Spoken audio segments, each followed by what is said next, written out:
Olá, pessoal! É com muita alegria que estamos aqui reunidos hoje para mais um episódio do Lavandas na Janela, onde podemos bater um papo e aprender cada vez mais, né?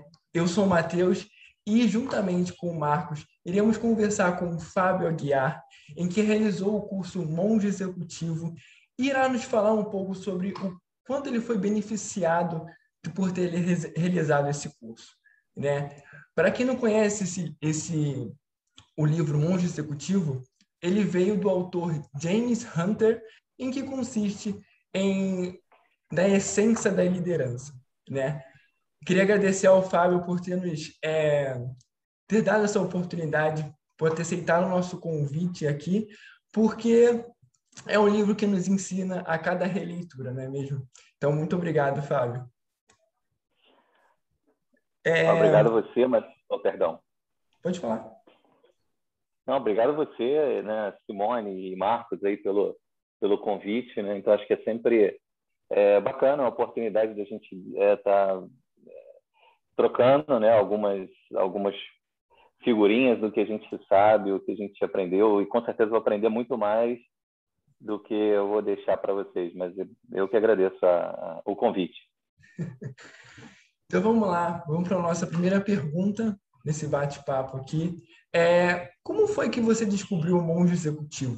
Né? Qual foi a sua trajetória? Uhum.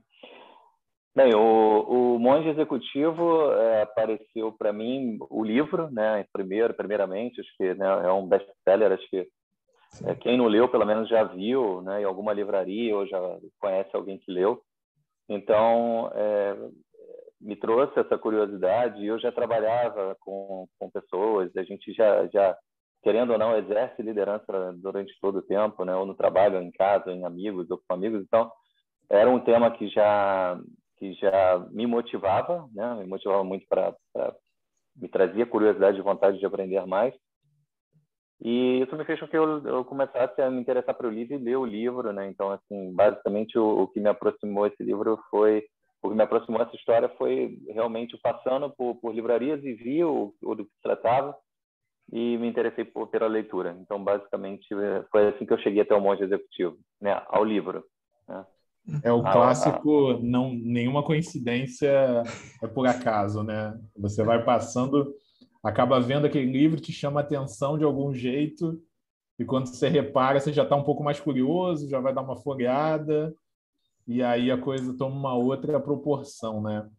E aí, seguindo isso, Fábio, a gente sabe que você depois fez, né, além da leitura do livro, você fez um curso sobre o Monge Executivo, você acabou mergulhando um pouquinho mais, e aí minha segunda pergunta seria essa: qual a intenção que você teve para fazer o curso, né? O que te levou a fazer o curso sobre esse livro que você tinha lido?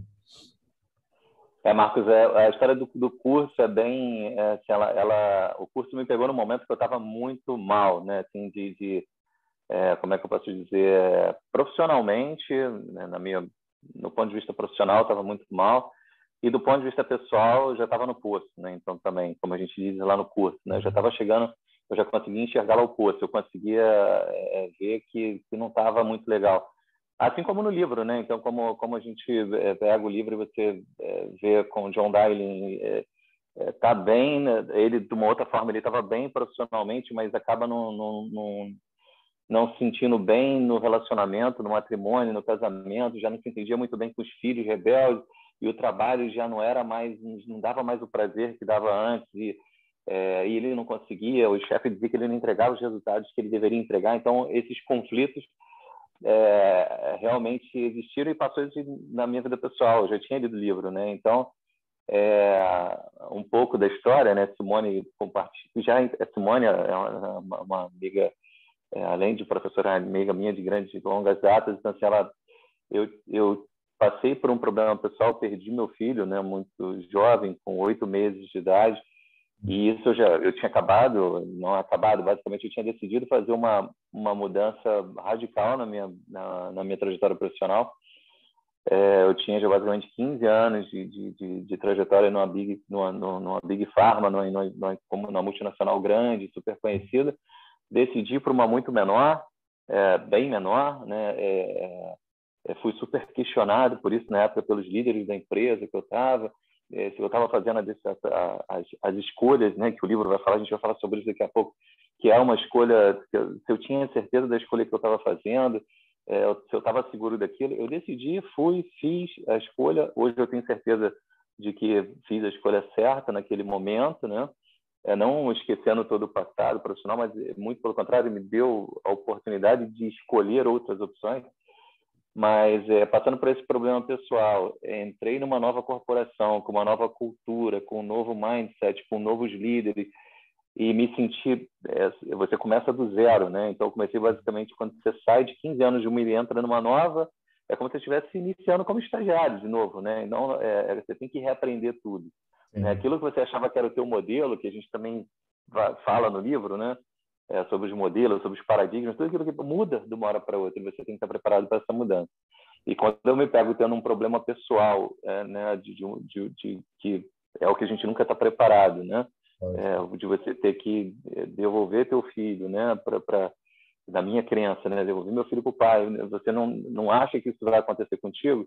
Então, eu já estava no fundo pessoal. E quando no profissional você não consegue entregar aquilo que você achava que ia fazer de bom, de trazer para a companhia nova, então eu me senti muito mal naquele momento.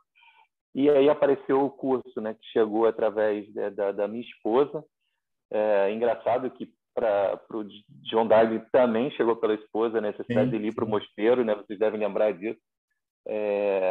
E é engraçado que as coisas às vezes parecem, mas aconteceu e comigo foi algo parecido. Então, minha esposa recebeu uma informação desse curso, me mandou e eu achei interessantíssimo. E falei, cara, bacana, pô, passar 3 dias no mosteiro, né? Pô, tô precisando, não tá muito legal. E naquela época, assim, outra pancada pessoal também, né? Então, assim, eu já tinha passado pelo problema pessoal.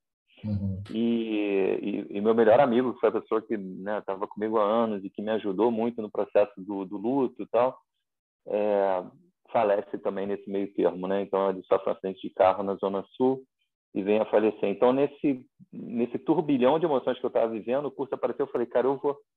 Né? Então, naquela vou, não vou, eu falei, quero experimentar, acho que eu estou precisando. São 3 dias que eu vou ficar, né, dedicado à reflexão e eu quero ir. Então, assim foi que eu cheguei. Eu decidi para o curso e posso dizer que foi muito bacana. A gente vai falar um pouco mais sobre isso, assim. Mas foi a forma como ele apareceu para mim, né? Como o curso chegou até mim. Você descrevendo assim é impressionante como identifica com o personagem principal do livro, né? Como as coisas ali parece que você meio que sente por outros motivos, claro, por outras situações, mas o quanto aquilo ali é a forma de você ressurgir, né? Ressurgir Exato. emocionalmente, ressurgir como pessoa, como indivíduo. Bem. Eu não conhecia a tua história, estou conhecendo hoje aqui, Fábio. E dá para ver a tua coragem e tua força. Já te parabenizo por isso, porque não é fácil, não. Não é fácil ter essa força de vontade e essa coragem, não, viu? Sim, mas é aquilo, a gente vai... Desculpa, Matheus. Não, você que tem que ir, perdão, por você. Pode ir, pode completar. Não, só completando, acho que assim, aproveitando um pouquinho do gancho do Marcos, né? Acho que assim, da onde vem essa força, né? Isso a gente não sabe o que a gente tem, a gente nunca está preparado para nada disso, né? A gente não se prepara para nada disso. E aí a gente vai falar um pouco lá do modelo, né? Quando está lá no verbo, no livro, né? Então, isso vem do interior, da nossa religião, do que você acha de Deus, vem algo de Cristo para quem acredita. Então, você tem que buscar força onde não existe, mas mesmo compartilhando com você, assim, não é fácil, né? Então, você buscar essa força, você conseguir enxergar no momento de dificuldade que você precisa, que você tem essa força, não é fácil, não é um caminho muito fácil, mas ele existe e a gente consegue, né? Então, assim, a gente consegue encontrar essa força e chegar a esse equilíbrio e voltar, tirar aquela, né, como a gente diz, tirar o nariz e o rosto do atoleiro e conseguir respirar e pegar força, fôlego para se impulsionar e ir para outro nível, né? Sem dúvida. Sem dúvida. Uma coisa que eu acho que as coisas nada acontecem por acaso, né? Parece que você foi contando a história, eu fui até pensando, só faltou chamar assim, Simeão, sabe? Eu vim com sonho, eu vim com tudo. Né? Muito incrível, muito incrível. E como esse princípio do monge executivo, impactou na sua vida? Assim, pelo que eu sei, pode ver como você descreveu mesmo, pode ter impactado bastante. Uhum. Bem, Matheus, acho que assim, a liderança servidora, né, ela é algo que você tem que estudar e fazer e se exercitar continuamente, né? Então é algo que não é, e a gente fala isso no livro, vou peguei alguns trechos para a gente poder também discutir, acho que eu não ia falar isso, não adianta só ler, né? Se a gente só pegar o livro do Monge Executivo e ler, não vai adiantar muita coisa, né? Porque óbvio que vai, porque está te trazendo conhecimento e tudo te traz conhecimento, é importante. Então, né, nós estamos sempre importantíssimo você fazer a leitura, mas a intenção, a ação vai gerar a vontade, é o que diz no livro, né? Então, você precisa ter a intenção, você precisa ter a ação para fazer aquilo mudar, porque isso é o que funciona, é isso que é o que nos capacita para ser humano melhor, para ser outra pessoa melhor, para saber que, né, que você conseguir se libertar das algemas do teu ego, de que eu sou o chefe, eu sou o líder. Não, calma, ok, mas sem eles você não consegue alcançar nada disso. Então, às vezes é difícil você quebrar essas algemas desse ego, porque nos impulsiona para isso, né? Então, é aquilo que a gente vai falar do poder. O poder é bom, né? Então, é bom, cara, quando você está no poder, o poder é bom, mas da mesma forma que ele te alavanca, ele pode te destruir, né? E a gente, às vezes, vê isso acontecendo no dia a dia, na política, em casa, com os amigos, isso é normal. Então, eu acho que assim, ler, né? A gente tem que ler tem que exercitar essa liderança servidora todos os dias, né? E que não é fácil, né? Que não é um princípio fácil. É óbvio que mas é você enxergar que o outro é importante, é mais importante do que você olhar para você. Então, sim, mas na hora da prática há uma diferença muito grande entre o que você está lendo e o que você está praticando. E os liderados precisam entender isso, né? Eles precisam entender de que você é uma referência, de que você, pelo teu exemplo, pelo que você está fazendo, pelo que você fala, condiz com o que você faz, se isso tudo se encaixa, né? E aí a gente fala lá do poder e da autoridade, né? Então, se isso tudo acaba se encaixando, eu vou seguir o Matheus, eu não vou seguir o Matheus porque o Matheus é meu chefe, porque ele tem o poder de me promover, contratar ou demitir. Eu vou seguir o Matheus porque eu acredito no Matheus como líder, porque eu enxergo ele como um cara que eu quero ser, eu olho para ele e vejo o espelho do futuro, eu quero ser isso, eu quero isso para mim. Então, você fazer isso no dia a dia, na prática, precisa muito cuidado, muita atenção, muito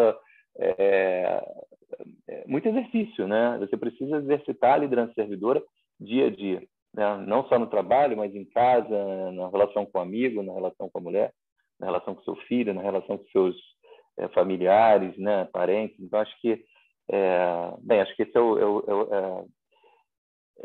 é o modelo da liderança servidora, né? Bem legal, Fábio. Até nessa linha também fazer um comentário. Mexe com algumas das principais mazelas do ser humano, né? Que é tu lidar com vaidade, orgulho, com egoísmo. Você ter que entender que você não é mais importante por causa da sua posição, que você não é... E isso é um desafio, porque às vezes a gente se perde um pouco, né? É uma das armadilhas da vida é o poder mesmo. A gente acaba se Sem perdendo dúvida. nesses sentimentos. Até nessa linha, Fábio, uma pergunta também para te fazer. Dentro dos ensinamentos que você tirou do livro, com certeza muitos, né? Você acha que um livro é mais aplicável no lado profissional, no lado pessoal, nos dois da mesma maneira? O que você enxerga da aplicabilidade dos princípios? Marcos, eu acho que a liderança servidora ela se aplica para todos os ambientes, seja ele profissional, seja ele o seu ambiente pessoal, né? Eu acho que a gente pode aplicar essa liderança servidora o tempo inteiro. A gente faz isso o tempo todo, né? A gente para quem tem, né, para quem tem filhos, para quem então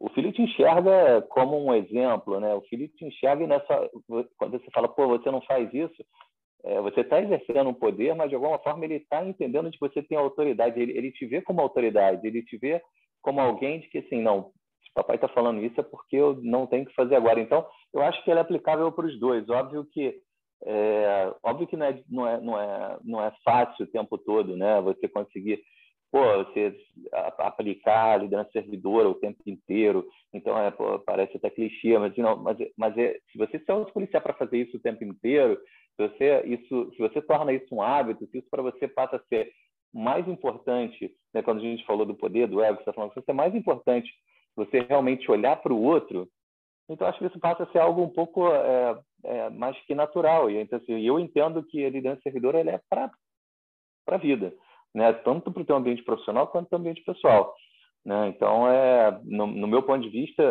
eu tento sempre aplicar nos dois, né? Mas é óbvio que não é fácil, né? Então, você aí em casa, às vezes, a gente não consegue replicar tudo aquilo que você aprende, porque aí você entra também para o lado emocional, né? Então, às vezes um filho te pede alguma coisa, você tem todo aquele apego emocional, mas eu acho que tem que ter um balanço, o equilíbrio que o próprio livro fala, né? Então, a gente tem que conseguir encontrar esse equilíbrio, né? Buscar, pensar nesse equilíbrio, porque é ele que nos ajuda, é ele que vai nos nortear, né? É ele que vai nos impulsionar para fazer as escolhas. Então, eu acredito na liderança servidora em todos os aspectos, Marco. Na minha opinião, tem que ser aplicado em todos os aspectos. Super legal, Fábio. Concordo contigo. Acho que dá para equilibrar e tentar, né? A gente não consegue sempre, Sim. mas tentar botar em prática.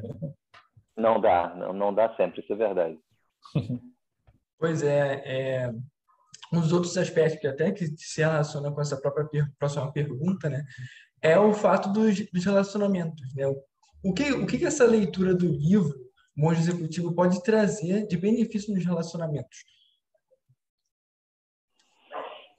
Uma boa pergunta, mas assim, eu acho que o livro deixa claro, né, essa importância, né, da gente tomar cuidado com tudo, porque às vezes você tem todo esse você tá numa posição melhor, você tá então tudo, como o Marcos já falou, você tem todo o caminho às vezes te direcionando para que você se sinta diferente, especial, melhor, maior, então é mais engrandecido. Então assim, isso te leva para um lado muito difícil. Então acho que quando você consegue entender, né, que você tem que olhar para o próximo, tem que ter amor nisso, você tem que olhar com cuidado, você tem que tomar algumas cautelas você tem que entender a sua responsabilidade como líder, né? De que assim, ser líder não é uma posição fácil, né? Tanto no lado da parte profissional, é uma posição que exige de você. Se você é um líder servidor,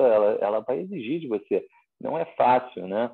Então você vai ser exigido, você vai ter que fazer sacrifícios muitas vezes. Você vai ter que saber ouvir, né? E não é muito fácil. Às vezes, num mundo onde tudo tem que acontecer né, em 30 segundos, até o jornal que a gente pega agora é 30 segundos, 30 minutos, 30 segundos, tudo tem que ser rápido. Então, você tem que entregar, quem entrega rápido é melhor. Então, tudo te leva para uma velocidade que, às vezes, você não tem tempo para ouvir, né?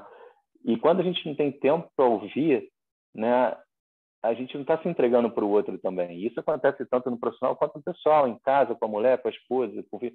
Então, é preciso a gente saber ouvir. Então, acho que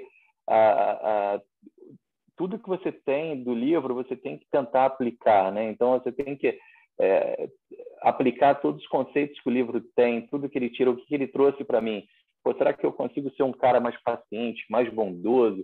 Consigo ser humilde? Será que eu consigo realmente exercer uma liderança que eu consigo ser humilde, entendeu? Conseguir não ter arrogância, olhar para todo mundo e ter consciência de que o meu funcionário é melhor do que eu. E eu quero que ele seja melhor do que eu, porque eu preciso ter na minha equipe pessoas que sejam melhores do que eu.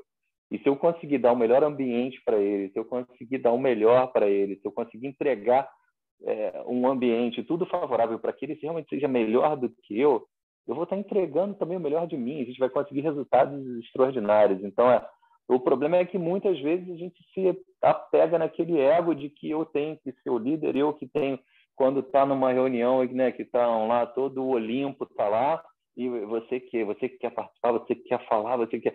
Mas se tua equipe brilha, né, se você tem uma equipe que brilha, você vai estar brilhando junto, mesmo que você seja uma estrela lá no fundo, que não precisa brilhar igual, mas tua equipe brilha, né? Então, acho que essa dificuldade que às vezes a gente tem como líder, né, de entender, de compreender um pouco melhor, de parar para ouvir, de entender a deficiência de um ou de outro, mas você, além da deficiência, entender que ele tem deficiência em determinados aspectos, mas ele tem qualidades que nem você tem. Então, valorize aquelas qualidades, porque ela vai dar um diferencial em algum momento. Então, você vai precisar daquelas habilidades que você não tem.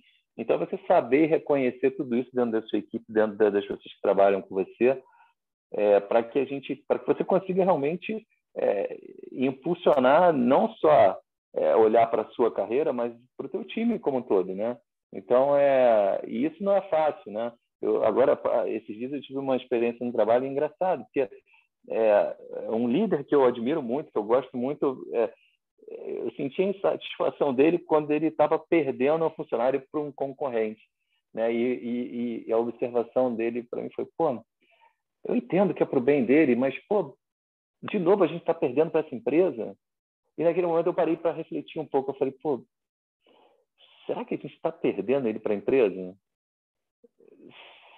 Será que a gente realmente está perdendo? Ele está ganhando uma oportunidade porque eu não consegui oferecer alguma coisa? Será que a gente não conseguiu oferecer o ambiente que ele precisava? Será que a gente não ofereceu algo que ele esperava? Será que a gente ouviu por que aquela empresa está sendo mais atrativa do que a minha? E a gente não perde, né? Então, o livro fala de relacionamento, então a gente não perde, a gente constrói. Então, se ele vai para outra empresa, daqui a pouco a gente pode estar trabalhando junto novamente lá. Mas a gente ainda tem um pouco esse apego do paradigma do modelo antigo, né? Então, isso é uma briga constante. E esse líder é um líder que eu admiro e é um líder servidor, né? Então, a gente, como é que eu posso dizer? A gente falha em alguns momentos usando características que não são de líder servidor, né? Mas é natural. Então, acho que isso tudo é um processo. Por quê? Porque é um processo contínuo, né? A melhoria nossa tem que ser todo dia, em contínuo, né? A gente tem que entender que a gente nunca está 100%. Que se a gente está 100%, então você tem que estar 105%. Então, isso não é fácil o tempo todo. Então, às vezes, a gente está discutindo, como aconteceu nesse exemplo, tentando entender o porquê que eu perdi. Né? Pô, por que eu perdi? Mas eu estou perdendo, mas está perdendo muito para outra. Então, assim, a gente está perdendo muito para outra.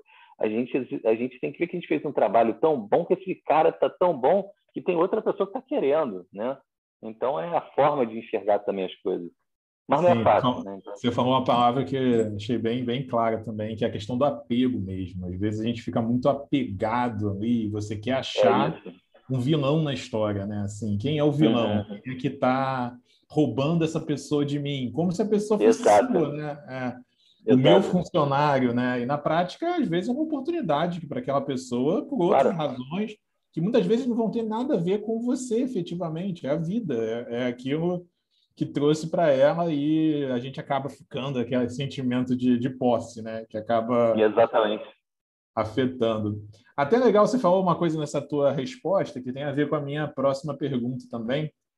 O livro, como a gente tem comentado aqui na entrevista, né, ele fala muito de liderança desde o primeiro capítulo. O primeiro capítulo ele já fala de liderança, dessa parte. E você citou algumas coisas, eu queria reforçar isso, te perguntando quais são as principais habilidades que você acha que esse líder ideal, esse líder servidor precisa ter, e se depois, emendando uma pergunta na outra, vou até improvisar aqui, depois que você percebeu essas características, como isso afetou teus relacionamentos mesmo, diretamente, assim, o que fez ao perceber e ao tentar agir dessa forma, como isso afetou teus relacionamentos individualmente? Marco, acho que assim, a pergunta é super pertinente, né? Acho que assim, o líder, a minha percepção do líder servidor, né, que é o que eu tento enxergar como líder servidor, como eu me vejo às vezes tentando seguir esse modelo, né, é que primeiro ponto é o aspecto básico que a gente já vem conversando desde o início do nosso bate-papo. Você tem que reconhecer de que você está fazendo uma escolha, né, de uma liderança de que assim, ela vai exigir bastante de você e de que você não é o foco e a atenção de tudo, né? Que você tem que entender que nesse modelo o outro se torna mais importante do que você, né? Mas isso é clichê, parece, né? Mas isso é uma grande realidade.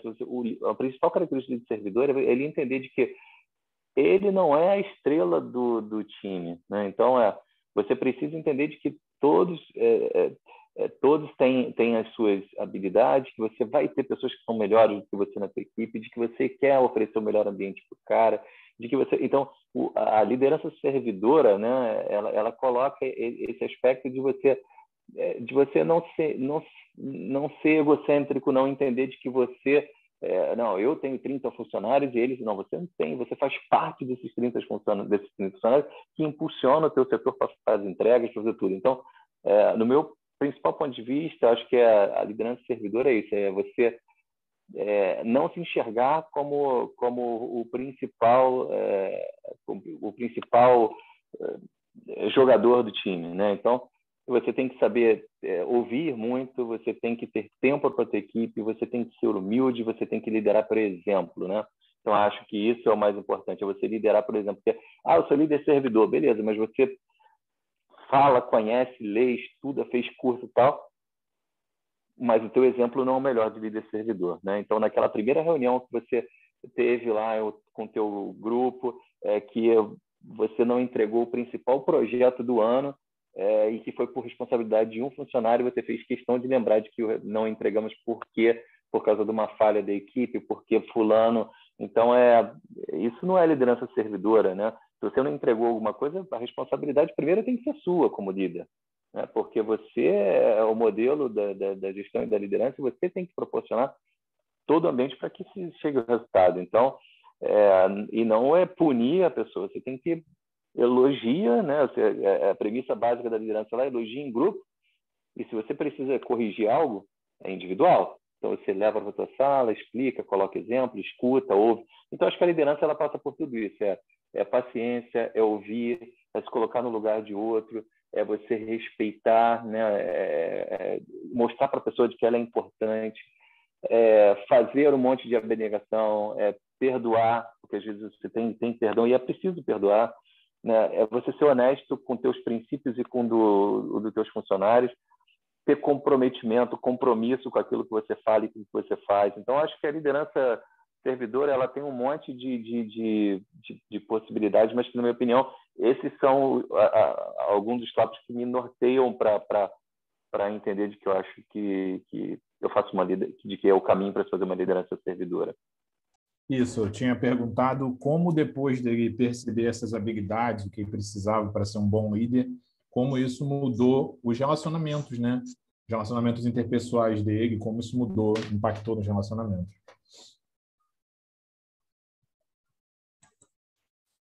Então, essa pergunta do relacionamento, né, da conexão, né, do treinamento do livro, né, com o relacionamento. Bem, o livro, tanto o livro quanto o treinamento, né, deixa claro a importância do relacionamento, né? Da forma de se relacionar, da forma de você entender o outro, ver o outro, dessas possibilidades de você aprender com o outro. Então, para mim, é uma transformação, realmente. Então, assim, eu lembro, eu me recordo que após o treinamento, uma das principais... Assim que tinha terminado o treinamento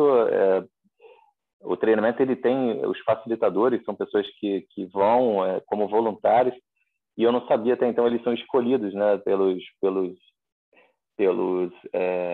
palestrantes, né, para que venham nos próximos treinamentos para ajudar, né? Então, nós que estava terminando, eles me chamaram, pô, Fábio, você não gostaria de vir como facilitador no próximo curso e tal? Então, e o facilitador tem o nome já é bacana, né? Então, assim, eles me levaram a tantas reflexões e isso me fez uma conexão o quanto que muitas vezes a gente não facilita a vida do outro também, né? Então, ali no treinamento, na imersão de 3 dias, dentro do mosteiro, a gente tinha facilitadores o tempo inteiro para nos ajudar a refletir, para nos ajudar a pensar, refletir sobre tudo aquilo que a gente está tendo de aprendizado.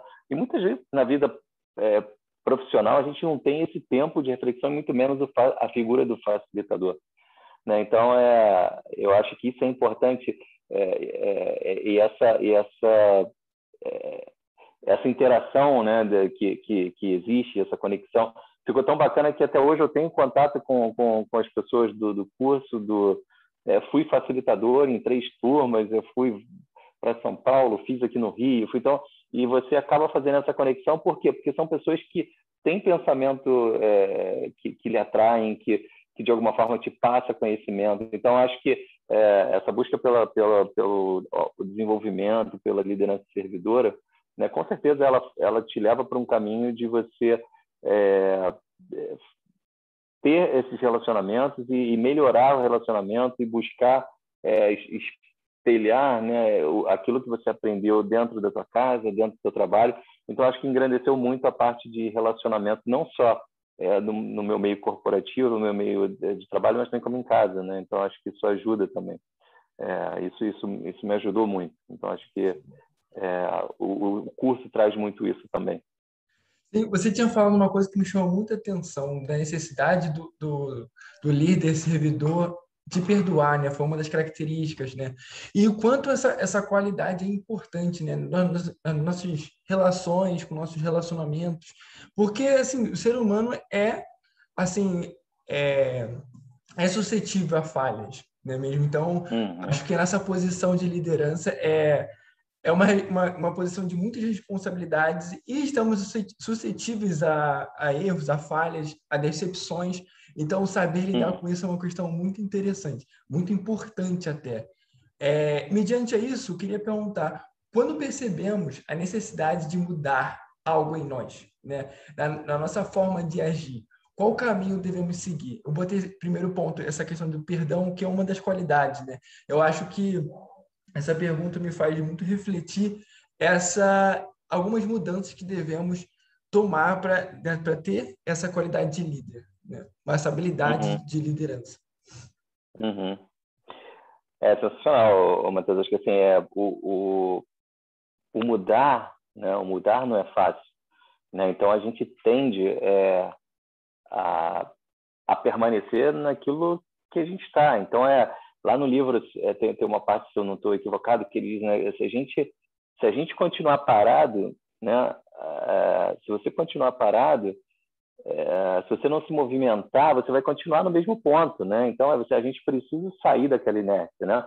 E muitas vezes a gente na zona de conforto, naquilo que a gente sente bem, na falta de motivação, na falta de desmotivado, por vários outros motivos, faz com que a gente realmente fique inerte, né? E só que a gente esquece que se a gente ficar inerte, a gente vai ficar no mesmo ponto sempre. A gente quer melhorar, a gente precisa melhorar, a gente precisa dessa melhoria. Então, eu acho que isso é muito bacana. Não é fácil, né? Então, exige disciplina, exige esforço. Isso não é fácil, né? Então, exemplo, eu vou tirar um exemplo próprio do próprio curso, do treinamento, de que eu não consegui implementar, mas eu sinto falta e eu ainda tenho que tentar fazer. Eu busco tentar fazer. Eu lembro que em uma das etapas, dos 3 dias que você passa na imersão do curso, né?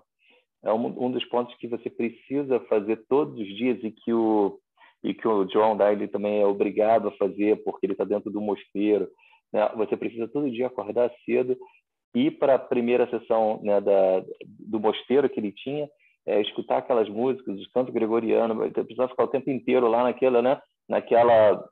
naquele ritual, que era o momento de ficar quieto, de você ficar no teu momento seu, de você só ouvir. Então, né, hoje, que está na moda, o mindful, né, você precisa encontrar esse tempo, você para, preferencialmente de manhã, antes de você acordar, onde você para aqueles 15 minutos, você se encontra com você mesmo, onde você, teoricamente, medita, e quanto mais você pratica, melhor fica. Então, você sai do curso, né, num estado motivacional lá em cima, numa excitação lá em cima, quando você sai do curso, vibrando, você quer fazer, você quer implementar. Mas o esforço, a disciplina, tudo isso às vezes não facilita. Então, eu não consegui fazer uma parte do que eu me propus a fazer, do que eu gostaria de fazer. Então, a mudança não é fácil. Então, meu primeiro ponto para quem está tentando fazer mudança, é primeiro você tentar entender se o motivo da tua mudança ela tem algum propósito, né? Então a gente fala muito sobre propósito, né? Então qual o propósito? Qual o teu propósito? Para que isso que você está querendo, está propondo mudar? Realmente você está propondo vai te fazer bem? É o que você quer? Precisa? Se isso realmente tem um propósito, então você precisa ter. Não vai ser fácil. Vai te exigir. Você está preparado para isso? Então, e só isso, esforço, disciplina, repetição, vai fazer com que a gente consiga realmente sair de um estado e ir para um outro, né? Então, se eu não estou equivocado, né? Então, a gente precisa de pelo menos vários dias, existem artigos que falam sobre isso, sobre, são 61 dias, então você precisa repetir aquilo rotineiramente, fazer, exercitar para que aquilo se torne um hábito. E quando aquilo se torna um hábito, você passa a já fazer e exercer aquilo com prazer, você faz porque você gosta, você mudou. Então, acho que a mudança ela não é fácil, né? Então, mas ela exige o tempo inteiro esforço e disciplina, né? E isso não são características fáceis e que a gente precisa dominar o tempo inteiro, porque o mais fácil é a gente ficar na zona de conforto sempre, né? Ô, Fábio, você falando isso, eu lembrei, acho que o Matheus deve lembrar também, a gente, no GRES lá, a gente fez um exercício, uma dinâmica não, um exercício mesmo, que era um pouco disso, que a gente usava uma pulseirinha roxa, né, Matheus? Lembra da pulseira? A gente botava num dos braços, né, num dos pulsos, e aí, assim, a meta era ficar, eu não me lembro exatamente quantos eram os dias, mas, assim, a meta era que a gente não falasse mal de ninguém. E quando a gente falava mal de alguém, a gente tinha que trocar a pulseirinha de braço e começar de novo a contagem, porque indo nessa linha que você falou, né, para aquilo se tornar um hábito natural para você, aquilo precisava durar um intervalo de tempo grande para você realmente botar aquilo para dentro de si, né? Então, você falando disso, eu lembrei, porque foi uma prática bem legal, assim, e dificílima. Não, é impressionante. Dias, né? Eu acredito que assim, é difícil alguém conseguir chegar nos 30 dias, né? Então, assim, você vai estar com a pulseira, porque é muito difícil. No livro tem a parte que fala sobre isso, né? Sobre a gente poder, a gente não falar do outro quando ele não esteja presente. Então, assim, é muito difícil, né? O que você está trazendo a reflexão é muito difícil. E é diário, né? Então, essa dinâmica da pulseira eu acho sensacional, né? A Simone, eu já tinha escutado com a Simone, eu acho sensacional. E te digo, tá? É quase que 100% te garanto certeza que ela ia pular de braço no meu braço, porque é uma ação difícil, né? É difícil você se policiar o tempo todo. É muito difícil. Você mas acaba derrapando, em algum momentozinho você dá uma derrapada e aí, do zero de novo, tem que ser... Eu recomeço. Mas é um exercício muito bacana, né? Isso é legal, acho que isso é muito, muito, muito bacana. É que nos faz perceber o quanto a gente é julgador, que a gente fala mesmo, assim, a gente percebe assim, nossos erros, né? E aquela coisa assim, caraca, eu tenho que trocar de novo, que droga, eu errei. Perceber nesse processo, né? Porque foi muito importante para mim também, quando eu estava usando, acho que até precisava usar de novo, que é um exercício constante, acho que sempre, sabe? Esse exercício de 21 dias, estar lidando com... Porque você vai estar percebendo, fala assim, caraca, lembrei, pô, falei aqui agora. Então, é bem interessante mesmo. Bem bacana, eu acho. Você falou muito de família no início, Fábio, e a próxima pergunta que eu quero te fazer é um pouco na linha familiar mesmo, né? A gente vive ainda numa sociedade que o poder dentro da família, o poder tem um impacto ainda muito mais usado, infelizmente, do que a autoridade, né? Muitas vezes o poder do homem, da imposição, da questão do papel ali, que acaba um pouco em desacordo com essa tal liderança servidora que a gente está falando aí. E aí, minha pergunta nessa linha é, né, dentro do ambiente familiar, nos relacionamentos familiares, qual a importância de desenvolver autoridade ao invés do poder? Eu lembro que no início do nosso papo você falou um pouco da questão do filho, da referência, mas de uma maneira mais abrangente, e como isso pode impactar na vida de uma família mesmo, né? Na convivência e no desenrolar, no desenvolvimento daquela família, interpretar essa autoridade corretamente e tirar o poder do circuito ali, né? Marco, acho que assim, no âmbito familiar, né? Então, acho que assim, é o que você falou, a gente vem de uma sociedade ainda hoje, né? Então, a gente observa isso o tempo inteiro, né?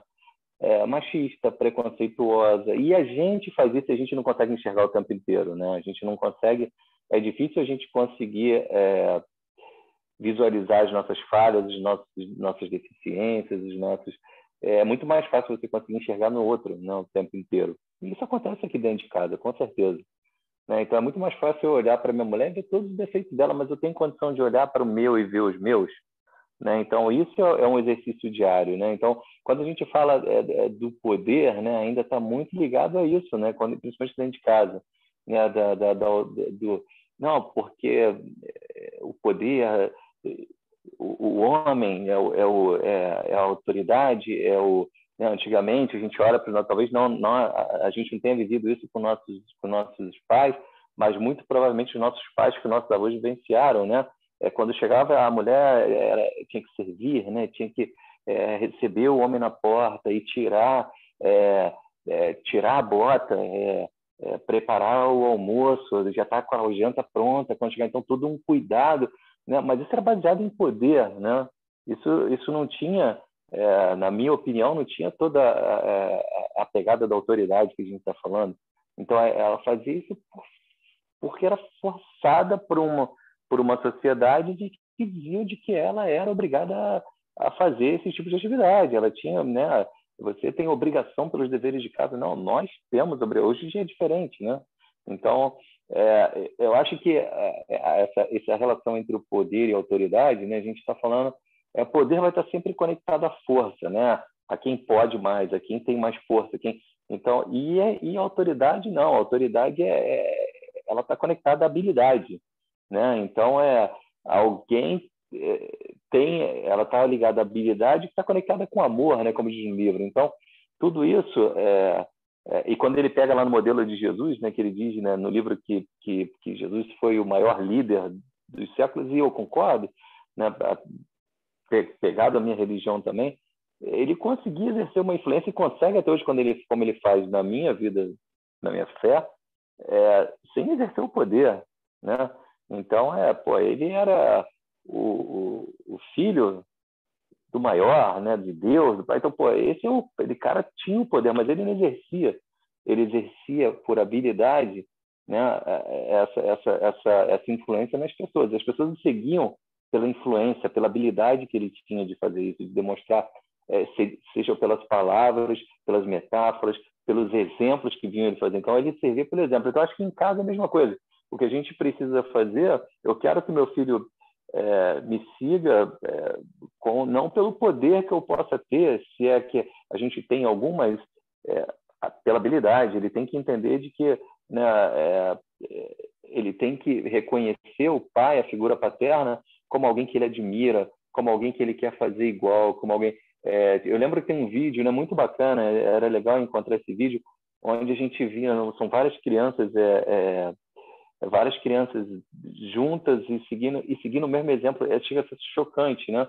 Você vê dois adultos discutindo e daqui a pouco duas crianças fazendo a mesma cena, o adulto jogando uma guimba de cigarro no meio da rua e a criança... Então você vê, isso é o exemplo. Então, para mim, dentro de casa, o que existe, acho que é exatamente isso. A gente precisa entender de que isso é uma habilidade, de que eu tenho que admirar a minha esposa, a sua, tudo que está em casa.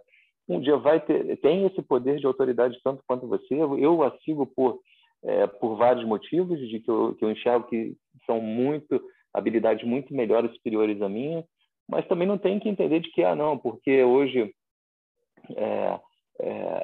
porque eu trabalho, então ela tem que ser a pessoa que vai chegar em casa, vai estar com tudo pronto, vai estar com a comida na mesa, não, calma aí, isso mudou ainda, acho que não é muito isso. Então, acho que essa pegada entre poder e autoridade são coisas que a gente ainda não pode dizer que elas vão estar sempre próximas e juntas uma da outra, mas acho que a gente tem que conectar. O poder está ligado sempre à força. Alguém vai fazer aquilo porque é obrigado a fazer, né? Porque tem que fazer. E a autoridade não, está conectada com essa habilidade que a gente tem, com amor, com tudo aquilo que você faz. Eu faço porque é para o Marcos, né? Eu faço porque eu gosto, eu acho bacana a forma, o trabalho que ele faz lá no Greg, eu acho interessante, então, eu sigo ele, eu quero estar lá, eu quero ir para lá. Então, eu acho que é esse poder de influência, essa admiração, todo esse ambiente que tem dentro da habilidade, que eu acho que tem que estar dentro das casas, né? Então, para mim, é isso que eu acho que tem que estar dentro dos lares, né? Então, assim, a gente precisa realmente saber diferenciar isso e acabar com essa ideia de que, né, o homem tem poder, né? Nada, muito pelo contrário, né? A gente está vendo agora, durante a pandemia, né, o país que está dando show de liderança, a maior parte deles, meu amigo, são mulheres, né? Então a gente tem que levantar e bater palma, né? Então, o que elas têm de liderança de interessante que a gente não está vendo? né? O que que a Nova Zelândia está fazendo de interessante? O que que lá a Alemanha está fazendo? Então, você tem que pegar esses exemplos de mulheres que têm poder e que têm, não é só poder, né? Que ele está falando de poder, mas elas têm habilidade de pegar um problema e de trazer a solução, né? Então, acho que meu ponto de vista sobre isso dentro de casa, no trabalho, acho que não diverge muito. Então, é basicamente igual. Sim, e o quanto que o poder pode ser corrosivo, né, para as relações, né, para os relacionamentos entre o próprio trabalho, família, enfim. Acho que o poder é muito corrosivo e está numa sociedade que ainda tem seus resquícios dessa estrutura familiar muito hierárquica, é, Uhum. é um processo ainda de desconstrução muito grande ainda, porque se a gente vê, né, tem vários problemas familiares, assim, das pessoas mesmo, em que tem vários problemas com os pais, porque eles são muito autoritários, que eles são muito, que eles impõem muito. A gente pode ver também crianças, assim, que são muito reprimidas, né, e que não conseguem ter essa habilidade de se expor, de querer ir para frente, de sonhar até. Eu acho que esse poder, ele acaba sendo totalmente contraditório, assim, Te na forma completando, de... Matheus, Oi? te completando um pouquinho, até também o Fábio, né? Eu estou vivendo essa Sim. experiência. Meu filho tem 10 meses agora. Então, eu estou nessa fase assim que ele é uma esponja total. Tudinho que você faz, tudinho que você fala, a maneira que você age, a maneira que você, às vezes, o jeito de olhar, ele olha cada reflexo que você tem. Então, poxa, assim como ele, claro, por ser uma criança, te vê como uma referência, né? A gente estava até conversando mais antes aí nas perguntas anteriores, a gente se enxergar que, poxa, você é referência também em outros ambientes para outras pessoas, a gente também pode ter um pouquinho mais de cuidado nas nossas formas de se comportar, de agir, de tratar o próximo, né? Mas com um bebê isso é muito nítido, porque é o tempo todo. E às vezes você está no dia ruim, o quanto aquele dia ruim, às vezes você está chateado com alguma coisa, e ele naturalmente fica também. Parece que ele sente, parece que ele se conecta com aquilo. Então, até nessa questão também você tem que ter um filtro. Pô, eu estou chateado, mas agora eu estou na minha casa, eu não posso carregar tudo que eu estou trazendo de fora, eu tenho que ter um filtro e um cuidado de entender onde eu estou e saber me colocar de uma maneira positiva para quem está em volta, né? É muito nítido essa esponjinha que acontece. É verdade. Sem dúvida. Então, Fábio, a gente gostaria de fazer uma pergunta. Se você fosse resumir o livro Monge Executivo em uma palavra, qual seria e por quê? Essa é difícil, a gente sabe que essa é difícil. Essa é difícil.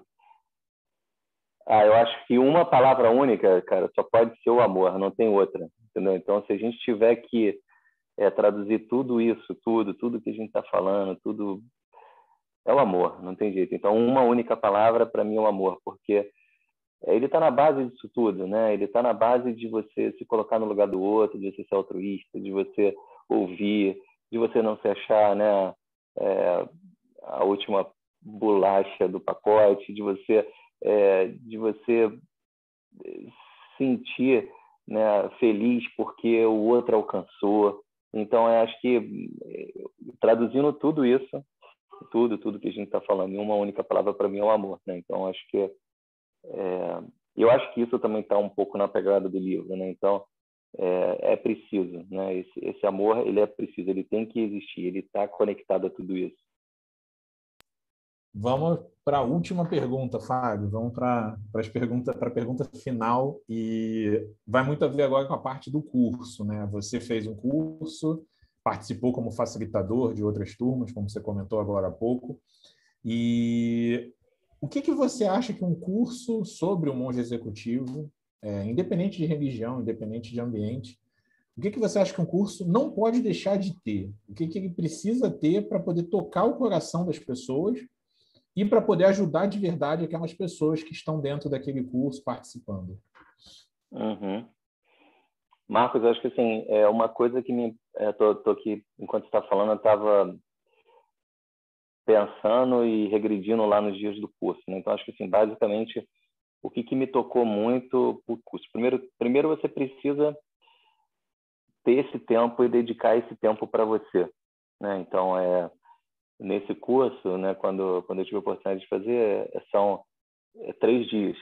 3 dias, né, 24 horas, que você vai estar desconectado, sem celular, isso é fato, né? Então, acordando cedo, né, como no livro, 5 horas da manhã, você acorda, você tem um cara passando com sininho, como você tinha lá o Simeão passando dentro do mosteiro. Então, você tem que ter esse tempo, você tem que se permitir esse tempo num momento onde a gente não está encontrando tempo para nada e para aquilo que é importante, né? Então, você precisa ter esse tempo para você. Segundo ponto, está um pouco conectado com aquilo que a gente falou da intenção, da prática, né, para a vontade, para você fazer a mudança. Então, você precisa entender aquilo que você está lendo, você precisa ter alguma dinâmica, alguma prática de que aquilo faça sentido para você, você precisa passar pelaquela experiência e precisa refletir sobre ela. Então, acho que esse segundo momento, onde você sabe o ponto que você vai falar, né? Você sabe em que tema que você está abordando, você faz uma prática para ajudar naquilo e depois você tem o tempo para reflexão. Então, acho que isso ajuda muito a esse momento de fixar o que você está... Não é só fixar, é vivenciar, né? Então, acho que esse é o ponto.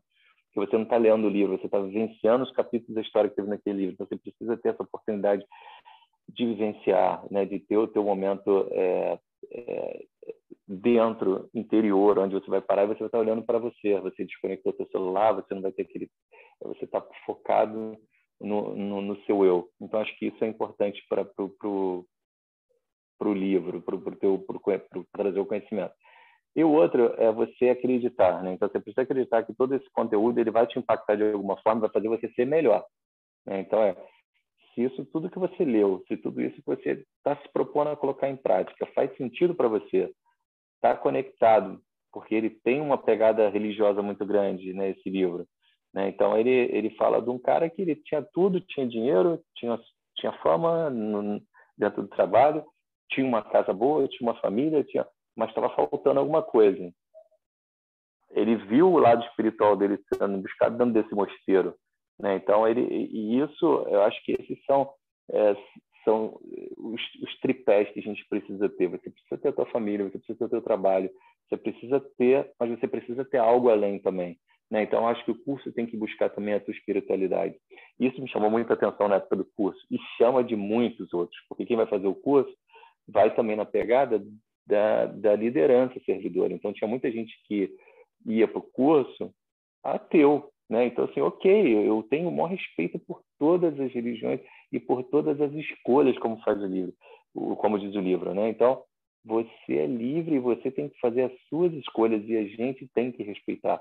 E quando você chega num treinamento onde você desperta e por dinâmicas, por tudo, que existe todo um lado espiritual por trás disso também, é um choque, né? Então, eu fiquei chocado também com isso. Eu falei, peraí, isso é treinamento que eu estou fazendo ou é um preparatório para padre, para pastor, então, né, você tem mas ele tem a pegada, o livro tem essa pegada espiritual, que você tem que ter essa conexão.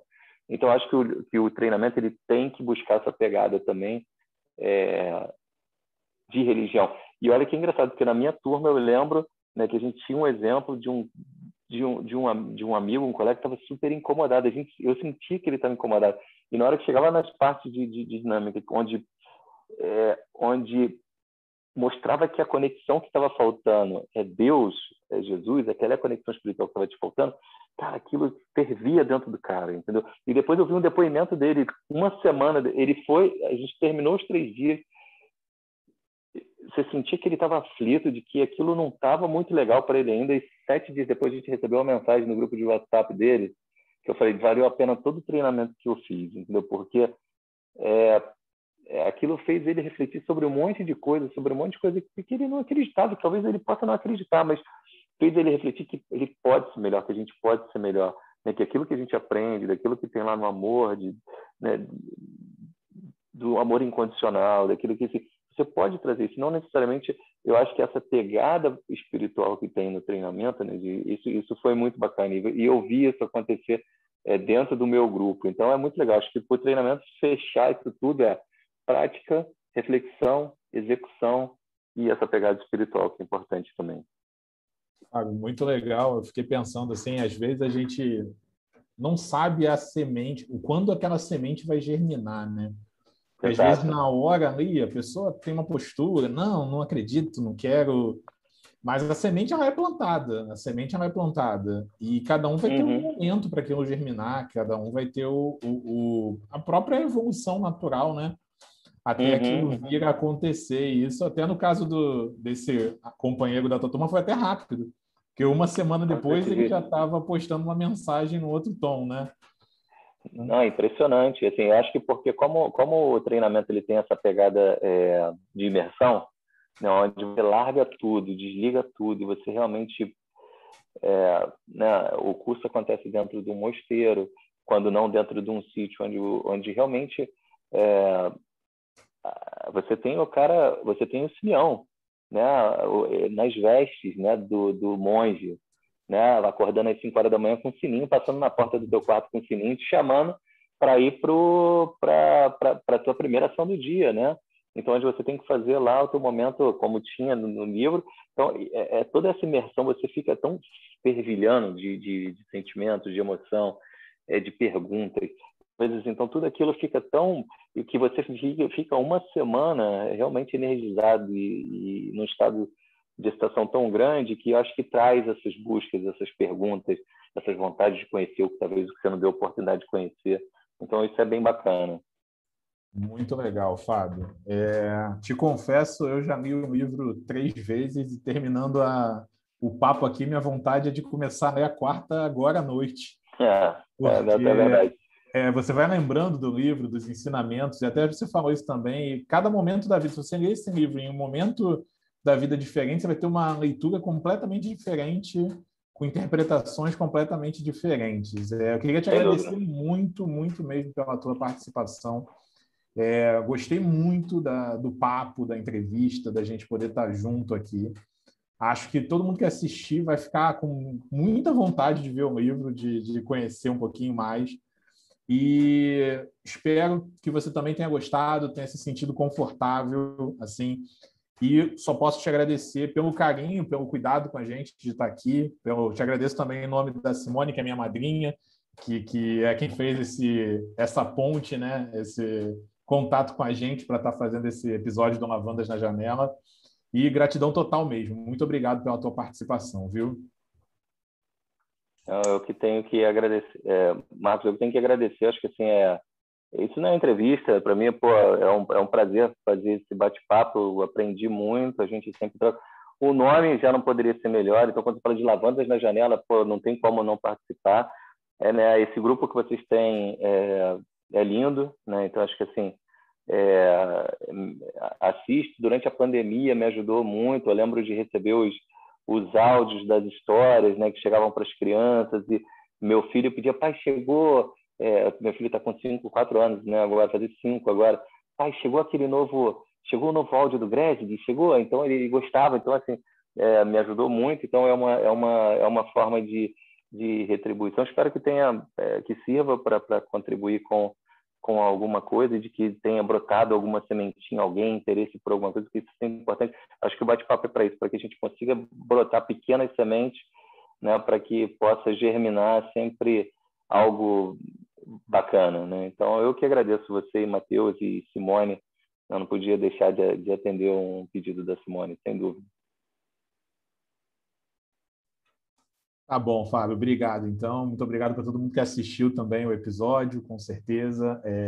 Se quiserem perguntar alguma coisa, sempre as perguntas são bem-vindas. Qualquer coisa a gente pergunta para o Fábio de novo, manda lá algumas dúvidas. E obrigado por tudo. E como disse Simeão, se eu não tiver a resposta, a gente descobre junto. Boa. Com certeza. Muito obrigado, Fábio. Obrigado, pessoal. Um abraço, pessoal. Obrigado, pessoal, por ter assistido esse pequeno vídeo. Foi uma grande entrevista. E obrigado por toda a participação de todo mundo. Obrigado novamente, Fábio. Valeu, gente. Tchau, tchau.